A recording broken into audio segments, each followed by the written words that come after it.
Imaginez une nuit ordinaire dans un restaurant animé de Londres, où une simple décision peut bouleverser une vie entière.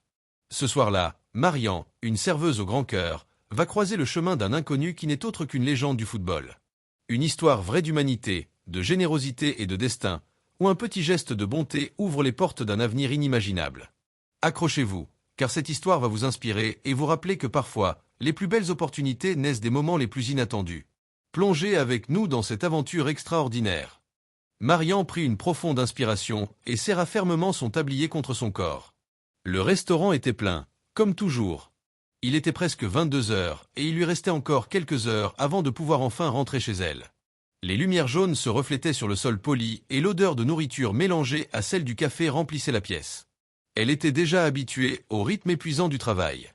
Être serveuse n'a jamais été son rêve, mais c'était ce qui lui permettait de payer les factures, au moins jusqu'à ce qu'elle trouve quelque chose de mieux. Au milieu de la cohue, un homme entra discrètement dans le restaurant et choisit une table dans un coin. Marian remarqua qu'il portait des vêtements simples, un sweatshirt bleu et une casquette. Il semblait éviter d'attirer l'attention sur lui. Pourtant, il y avait quelque chose chez lui qui lui semblait familier. Elle s'approcha en souriant professionnellement. « Bonsoir, monsieur, puis-je prendre votre commande ?» L'homme leva les yeux et répondit d'une voix douce. « Oui, s'il vous plaît, une assiette de pâtes et un jus d'orange. » Marian prit note et continua son travail. Lorsqu'elle apporta la nourriture et le jus, elle remarqua que l'homme avait l'air mal à l'aise. Il fouilla dans ses poches à la recherche de quelque chose, puis, avec un regard morne, il leva les yeux et dit « Je suis désolé, j'ai l'impression d'avoir oublié mon portefeuille. » Marian cligna des yeux de surprise. Son patron avait déjà clairement fait savoir qu'il ne tolérait pas ce genre de situation. « Personne ne mange gratuitement ici », avait-il déclaré. Mais quelque chose dans l'humilité de cet homme la touchait. Il n'essayait pas de la tromper. Sans réfléchir à deux fois, elle sortit son propre portefeuille et en sortit quelques billets. « Ne t'inquiète pas, c'est pour moi. » Les yeux de l'homme s'écarquillèrent. « Sérieux ? Je peux te payer plus tard. » Elle sourit. « Tout va bien, tout le monde a des mauvais jours. » Il hésita, mais finit par accepter. « Merci. Quel est ton nom ? » « Marian. »« Merci pour ta générosité, Marian. » Elle ne le savait pas, mais elle venait d'aider nul autre que N'Golo Kanté, l'un des joueurs les plus appréciés de Chelsea et du football mondial. Quelques heures plus tard, à la fin de son quart de travail, le directeur l'appela au bureau. Le sourire amical disparut de son visage dès qu'elle vit l'expression sombre de son patron. « Que as-tu fait aujourd'hui ?» demanda-t-il en croisant les bras. Marianne fronça les sourcils. « Comment ça ? Tu as payé la facture d'un client. C'est un abus d'autorité. Ce n'est pas toi qui es responsable ici. » Elle sentit son cœur s'emballer. « Je voulais juste aider. » Il avait l'air d'avoir des ennuis. « Ce n'est pas mon problème, ce n'est pas le tien. Si c'était quelqu'un d'important, il pourrait payer. Ce n'est pas un lieu de charité. » Marian ouvrit la bouche pour argumenter, mais son patron leva la main. « Tu es viré. Prends tes affaires et pars. » Le choc fut instantané. « Quoi ? Mais… » « Sors, Marian, je ne veux pas entendre d'excuses. » Les larmes lui piquaient les yeux, mais elle ne voulait pas lui donner le plaisir de la voir pleurer. Elle tourna le dos, attrapa son sac et sortit par la porte arrière, sentant un frisson lui parcourir le dos. Elle avait perdu son emploi pour avoir fait quelque chose de bien. Ne sachant que faire, elle marchait sans but dans les rues de la ville, sentant l'humiliation peser sur ses épaules. Elle avait aidé quelqu'un et maintenant, elle se retrouvait sans emploi. Le vent froid de la nuit mordait le visage de Marian alors qu'elle marchait sans but. Londres n'avait jamais semblé aussi grande et vide qu'à ce moment-là. Elle regarda son téléphone, pensant appeler sa meilleure amie Sarah, mais hésita. Que dirait-elle ? Qu'elle avait été renvoyée pour un acte de gentillesse ? Que maintenant, elle ne savait pas comment elle allait payer le loyer. Ses pas la conduisirent jusqu'à un petit café ouvert 24h24. Avec le peu d'argent qu'elle avait, elle commanda un simple café et s'assit près de la fenêtre, regardant les voitures passer. Son estomac était serré, non seulement à cause de la faim, mais aussi à cause de la peur de ce qui allait arriver ensuite. « J'ai fait ce qu'il fallait. Pourquoi ai-je été puni pour cela ?» Les paroles du patron résonnaient encore dans son esprit. Ce n'est pas un lieu de charité. Avait-il raison ? Se pourrait-il que dans le monde réel, la gentillesse soit une faiblesse ? Elle secoua la tête, essayant de repousser ses pensées. « Tu vas bien ?» La voix de Sarah résonna au téléphone alors que Marian décidait finalement d'appeler. « Terrible. Je viens de me faire virer. »« Quoi ? Comme ça ?» Marian soupira et raconta tout. Sarah, à l'autre bout du fil, poussa une exclamation indignée. C'est absurde. Tu étais juste une bonne personne.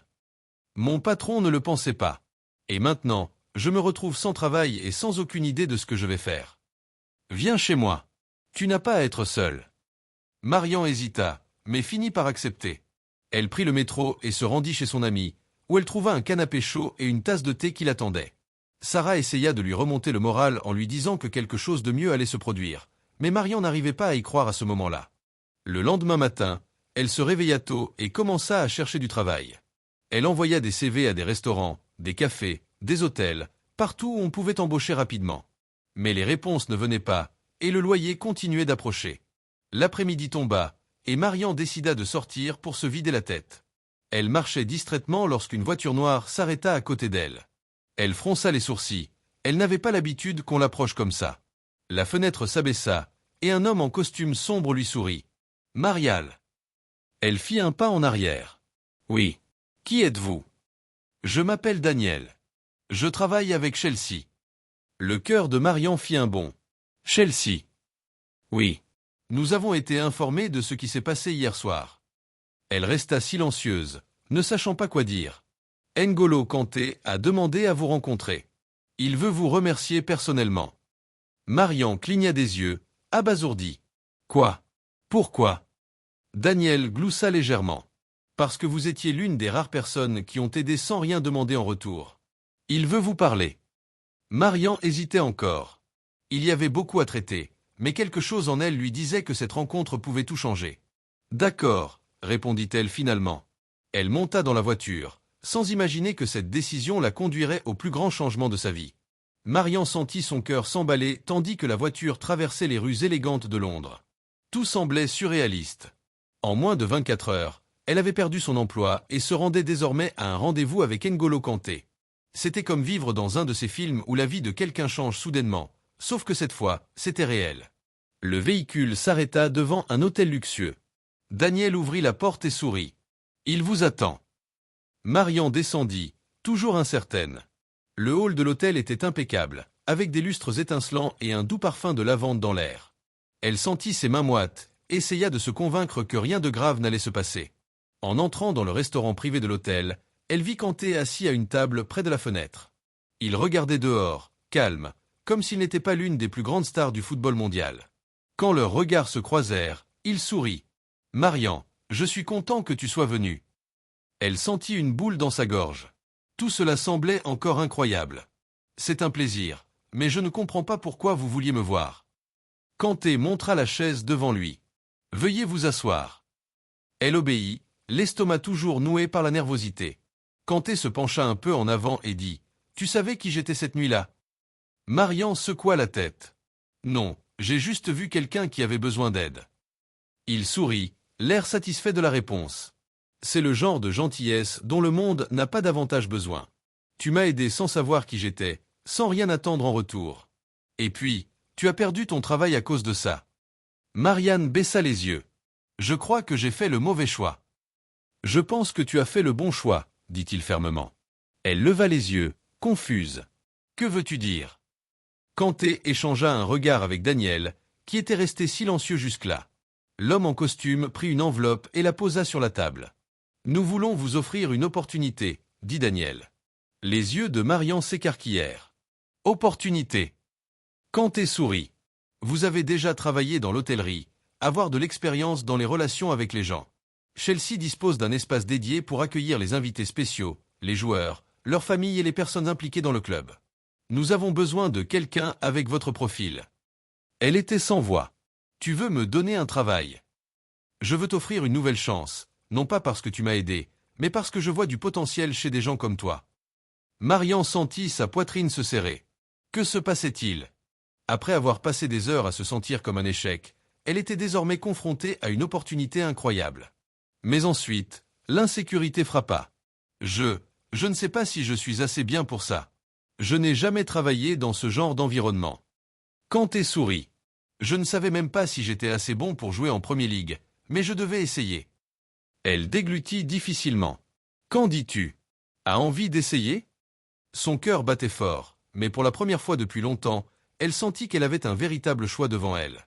Marian prit une profonde inspiration et répondit « Oui, j'accepte ». Elle ne savait pas que cette décision allait changer sa vie pour toujours. Merci du fond du cœur d'avoir regardé cette vidéo. Votre soutien compte énormément. Du contenu qui motive, inspire et faire bouger les choses. Clique sur s'abonner.